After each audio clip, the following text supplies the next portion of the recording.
turning this to this. You guys stay tuned. Let's get right. All right, this is my boy Greg. Greg is getting a drop fade. Wavelength 1.5 on top. The reason why this is a drop fade is when the back of the hair or the back of the fade drops down lower than the front or the sides of the fade. It gives it a drop appearance. Most drop fades drop below the occipital bone.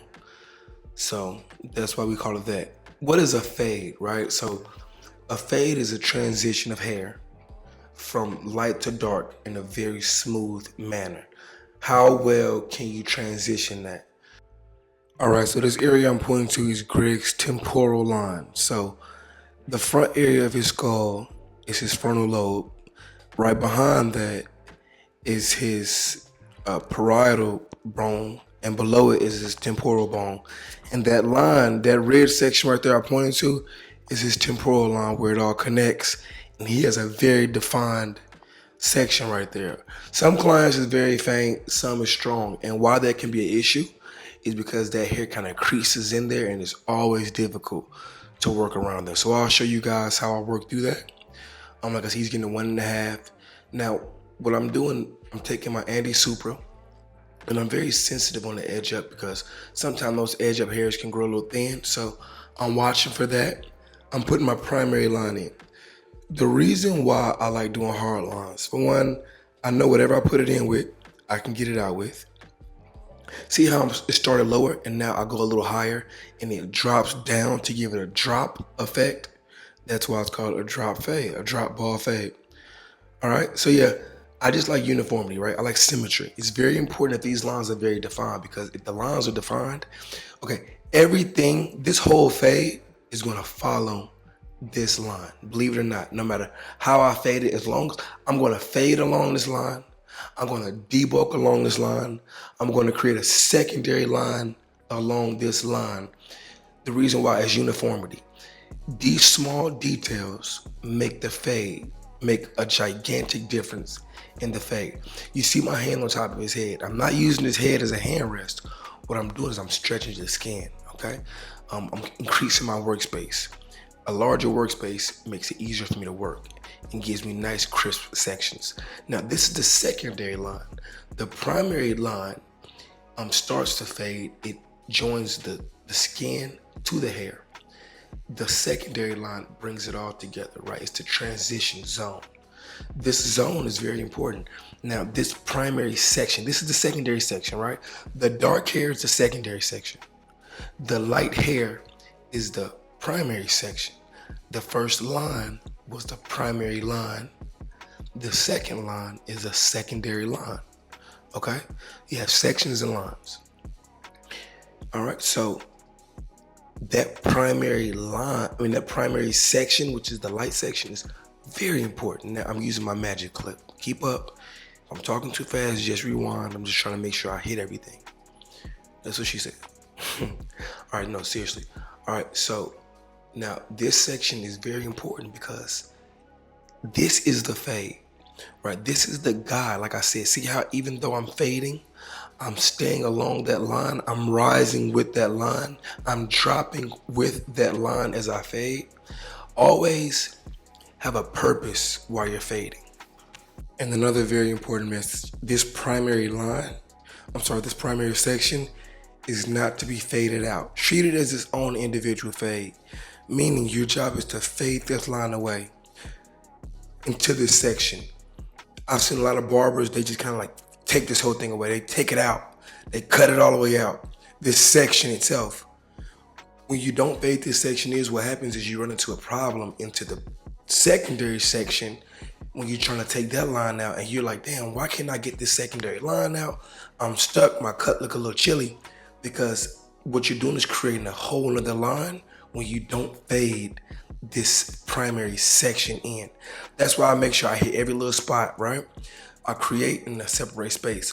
You guys watch and I'll be back in a little bit.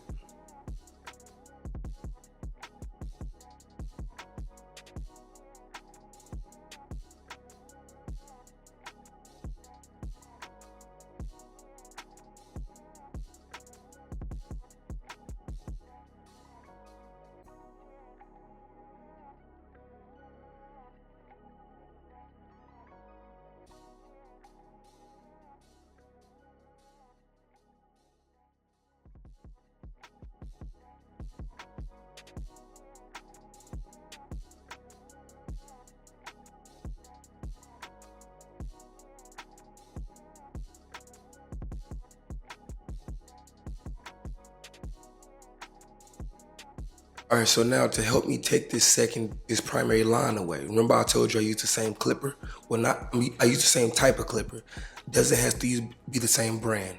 Reason why? The Gold FX motor is extremely strong.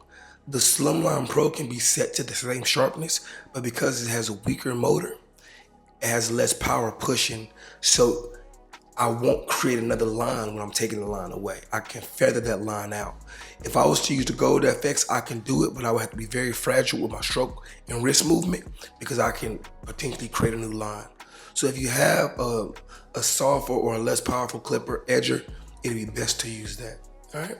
So now what I'm doing now is working the secondary section. First, I debulk. Debulking is a very, very, very important part to the process and the system that I use. This system works on any haircut. Primary, secondary line, primary, secondary section, debulk with a guard equivalent or larger than the length at the top of the hair. In this case, it's a 1.5. Greg doesn't have his dense hair, so I don't need to use a larger guard. I'll use the same size guard that he has in the length of the top of his hair. And I just debulk. I'm not fading in. What I'm doing is actually thinning out the lower part of this secondary section so that when it's actually time for me to blend this section in with my Andy's Masters, it'll be much easier. A slogan that I often use is, the lighter the area, the easier to fade. Remember, Greg has that very strong temporal line and it kind of leans in or indents in. When I work that area, I kind of tilt my clipper. I use the corner of the blade, and I also stretch the skin away. And what happens is the hair that's actually on that line, if I can see I use the corner, and I'll stretch that hair away and put it kind of on that frontal lobe, and then I'll work it that way. But I see right here, I take my time. I like a slower stroke takes off more hair. So that's why you might see me on my specialty areas that require more tension. I'll kind of take a slower stroke. And you see how I'm stretching the skin? I'm changing the angle. Look at that, boom, corner of the clipper. All right, and this is all debulking because you can fade that area good, but because it has that ridge line or that temporal line, it'll make the fade look a little bulky there. So after I come in with my 1.5, now I use my 1. Then I'll rotate after I kind of work this area out with debulking. I'll fade it in with the 1/16 and my Andy's Masters. All right, but see, and also I don't use, if you notice, I don't use a brush. I'm using the comb because the comb helps keep the hair spaced out. Brushes kind of clump the hair together, which gives it that. A wave is a compressed curl, so it gives it that look when you brush your hair.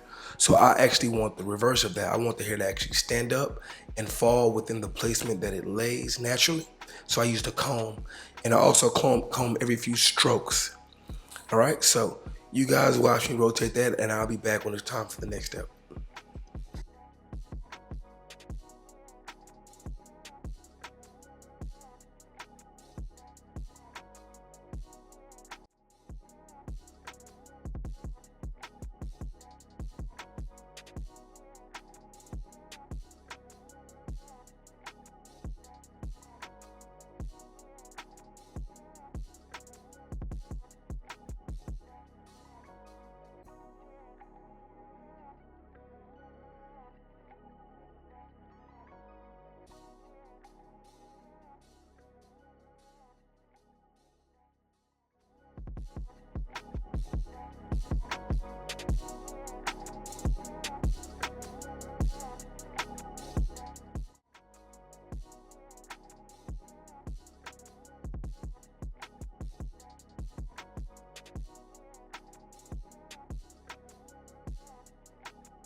All right, now that we've blended in our primary section and debulked our secondary section. It's time to combine the two areas. And the clipper that I'll use to do that with is by Andy's Masters. I love the lever length. It has a larger range, very strong motor, great clipper. And as you can see, I'm doing light strokes. It's very important hand placement. So another mistake that I see barbers make, which they might not realize, is they're very aggressive on their clipper placement, how they grab their clippers. It doesn't take a lot of pressure, right? Just, I use my thumb to put on the chest plate. I put my pointing finger, my index finger, on the back of the neck of the clipper, and I let the other fingers fall in place and have a nice stroke pattern. The longer you do these movements and the more you practice, the more repetitions you get, the better you get. All right, so I kind of work the clippers at all different angles. You guys just watch. Let me see if there's anything else I want to point out here. You just look at my hands, right? Like, I take different angles. I kind of watch which grain or which way the clipper, the hair grows, and I work it that way. See, I flick the wrist. I'm not aggressive on the clippers. Like, I can't stress that enough. And again, I'm stretching as well. Sorry about my voice. I coach soccer for my daughter's soccer teams, and I be hollering out there. But yeah, so just work the angles. Be very delicate on your hand placement on your clippers. Don't choke the clippers. Be patient. Nice strokes, and repeat these steps. Like, cutting hairs are very, very step back. See how I'm stepping back to see the face, see how it's coming together? Like, do you see how fast I kind of work that in there? Once you lighten the area, it's so much easier to blend these two sections together, right? You want to make it easier for you. That's all it is. Like, I've learned that with the structured system, it's all repetition at that point. But if you just kind of go into the fade, like, and just doing things, it's difficult. You want to be comfortable. Be comfortable. So to be comfortable, you learn one system. You can be a jack of all trades, but find a system that works and apply it to every haircut. Simple as that. Sometimes you might have to moderate your system, but at the end of the day, it works for all. All right? Take your time. Don't rush. Cutting hair is a repetitive action. It's a repetitive skill, meaning I'm going to do the same thing a lot till I get the desired length that I like. The desired look that I'm trying to achieve. All right, you guys watch, and I'll be back soon.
All right, so now as you saw at the beginning of the video, it's been a while since Greg has had a cut. So what I'll do is I take a warm rag, I place it on his head. What that does is it swells the cuticles, which is the outer layer of the hair, and it helps absorb any product that I put in his hair, which is shaving gel. I'm very generous with the shaving gel on this edge up because it's weighted. So that means the more gel I put on it, the thicker or the more it lays the hair down. That one rag also softens the hair up. It helps the hair lay in the nice desired look. I can manipulate the hair more when the hair is wet, or especially, when the hair is wet. All right, now see, as I use a razor, I'm stretching from both sides, the top and the bottom, and I follow his natural edge up. Again, that temporal lobe can give me issues, but I'm very delicate. I stretch the skin away from the temporal line, so that way I can get the desired look on the sides. Now what I'm doing with this razor, I'm only hitting the front side. It'll give the illusion all the way around that his hair is shaved bald, but it actually just gives the haircut a nice finish. Then I'll come back with my stronger trimmer and I just fade that line in. Very simple, but a very effective technique, all right? Then I'll finish once the gel dries a little bit. So with the edge up, I work the razor and I work the trimmers. I let them work together. They're a great combination. I'm a big fan of the razor. As you guys, I started with the razor. The trimmer was something I learned afterwards. But yeah, it's like looking great. And after I actually get them edged up, you will see I come back and I find little spots. It's always best, another tip I'm gonna give you, is always best to come back and hit those spots that you didn't see before you edged up. This is just like checking your work, right? You always check your math problems. And I work the razor, I don't push them back, I keep it nice, natural. I find where the hair grows thickest and see how I'm hitting these spots. You guys watch me hit the other side. Stay tuned for the before and after. I hope you guys enjoyed this video. I really appreciate it. Appreciate you all. Like, subscribe, share this video. Let's get it to 20 million views. Then I'll look from the front angle to make sure that the edge up is nice and even. All right, you guys watch. The before and after is very dope. I show both sides. I begin some, well, you don't show both sides, like I'm trying to cheat or something. Bro, sometimes I try to keep the video. I show the side that I taught on, so that way we can you can see how the finished product. I'm not here to just show you. I don't want to waste time, basically. I taught you on one side, so I kind of show one side. But every now and then I just show both just to make you guys happy. All right, take care.